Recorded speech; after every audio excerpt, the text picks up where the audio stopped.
In the hills of Hawkins County, Tennessee, the Summer Wells case has always been a puzzle with missing pieces. For more than 3 years, leads have come and gone, suspects have been questioned, and rumors have filled the void left by the truth. But now, something new. 2 men, both tied, directly or indirectly, to the landscape of this mystery, have stepped forward. Fred Hill, Andy Bernard. They're not witnesses in the traditional sense. They're not officially suspects. Yet, each name has been whispered in corners of online discussions, in late-night phone calls, and across front porches in this small community. And now, both have agreed to take a polygraph test. To some, that sounds like an act of courage, an attempt to silence speculation once and for all. To others, it feels like a gamble, because polygraphs, while powerful tools, can't always separate truth from deception. What they can do is reveal stress, hesitation, and patterns that sometimes speak louder than words.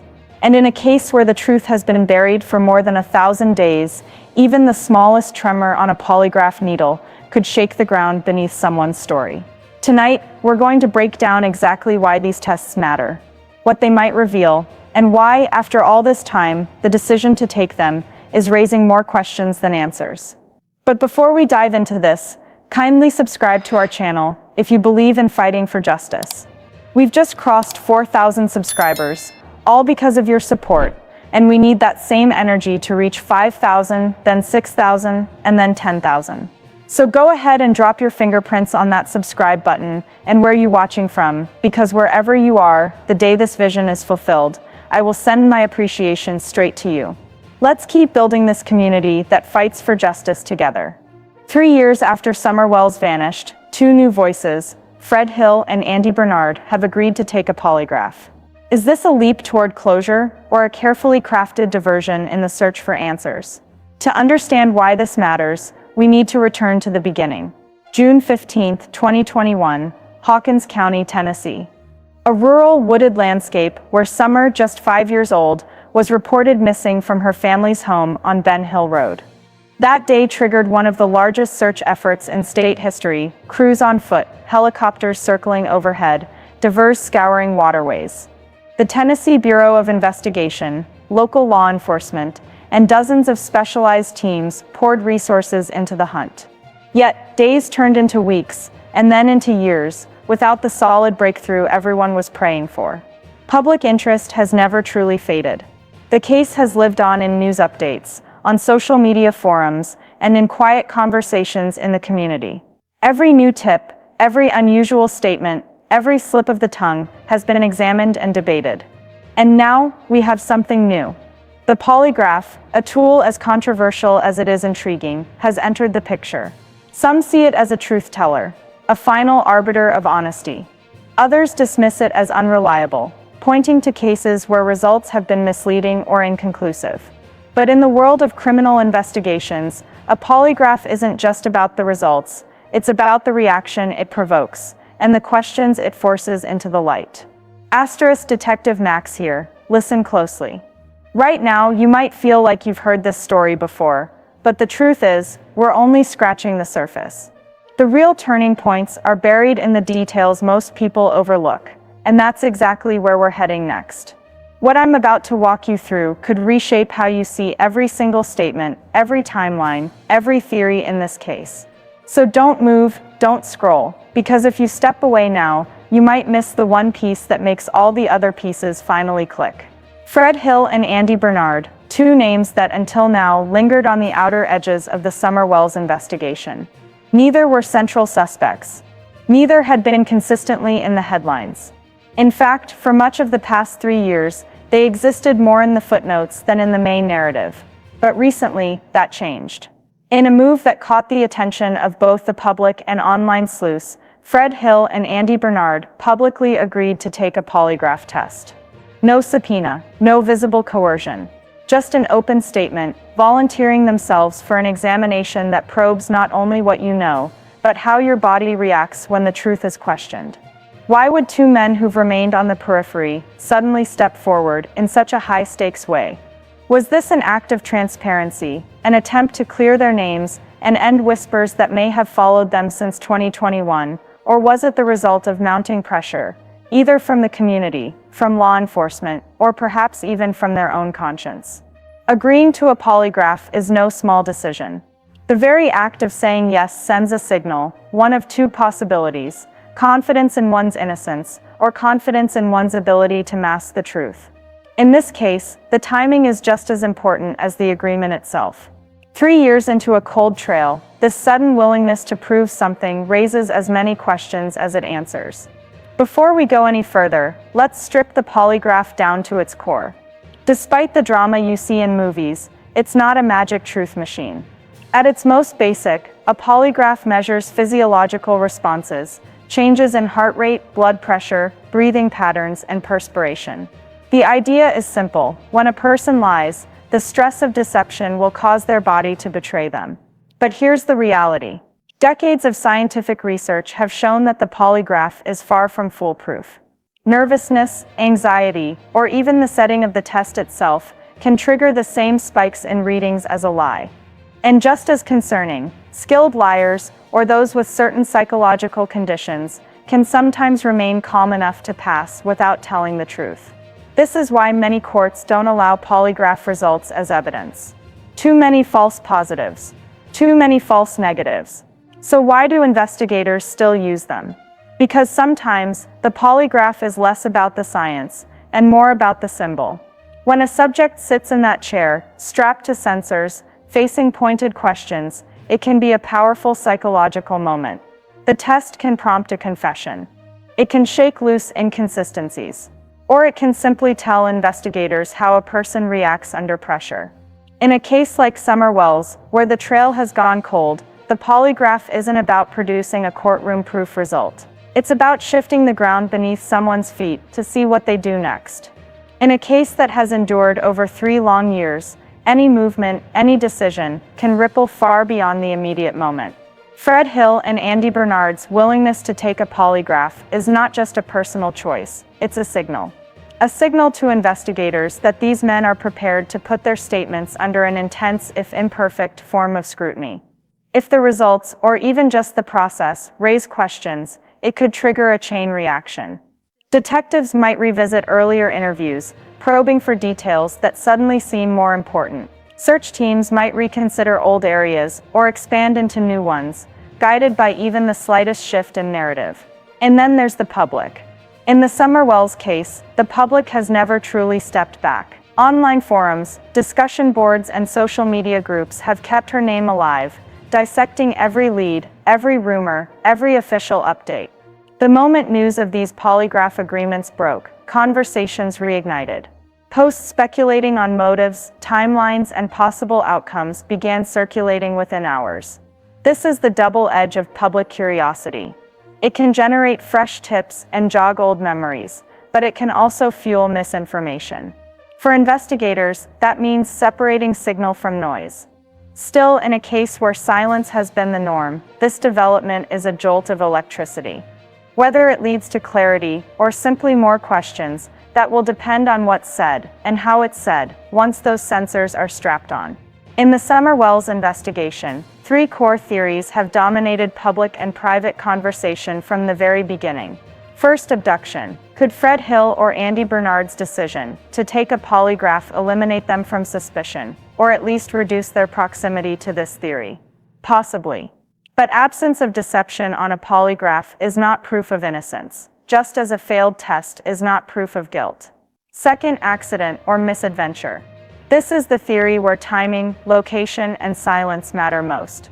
If either man had knowledge of an accidental event that spiraled into a cover-up, agreeing to a polygraph could be a calculated step to appear transparent without revealing unspoken details.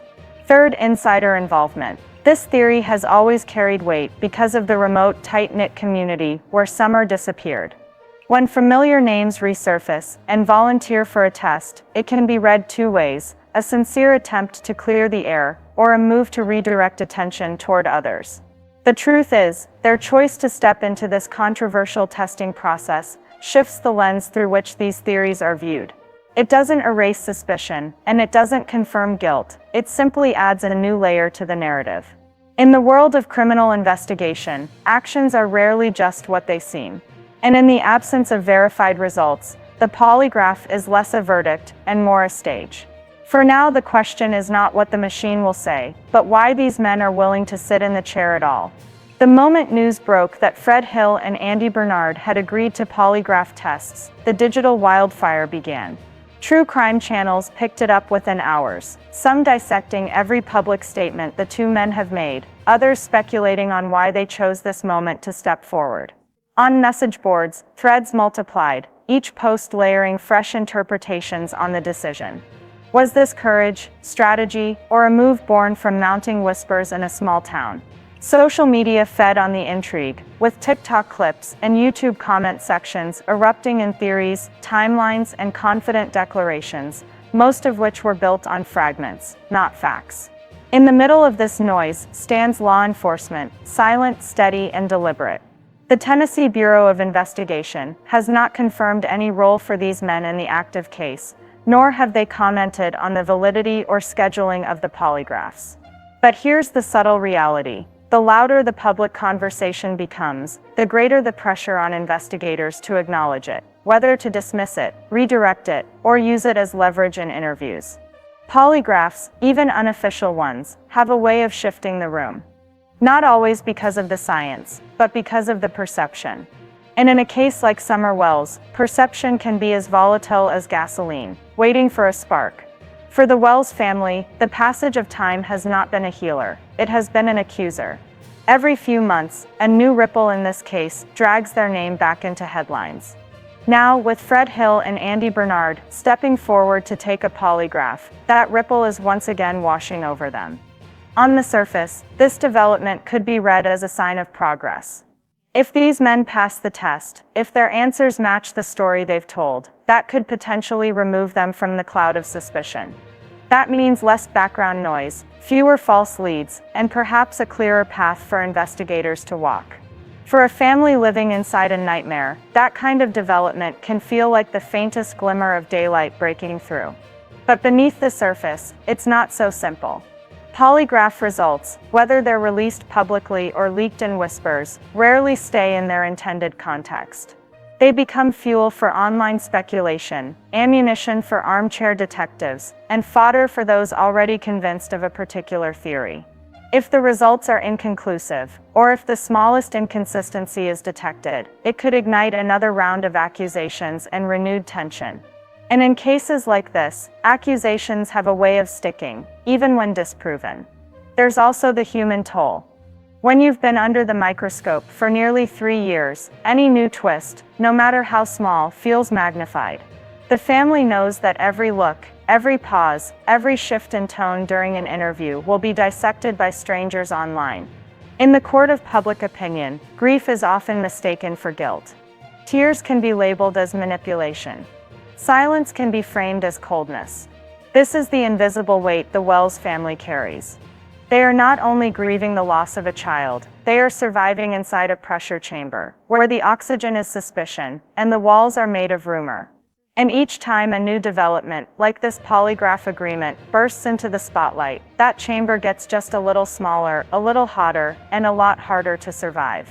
While the public reacts in real time, comment sections boiling, Facebook groups buzzing, the Tennessee Bureau of Investigation remains exactly where they've been since day one, silent, measured, deliberate.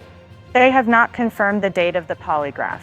They have not confirmed whether Fred Hill or Andy Bernard's participation was formally requested, or if it was a voluntary gesture. And most importantly, they have not promised to release the results to the public. That silence isn't negligence, it's strategy.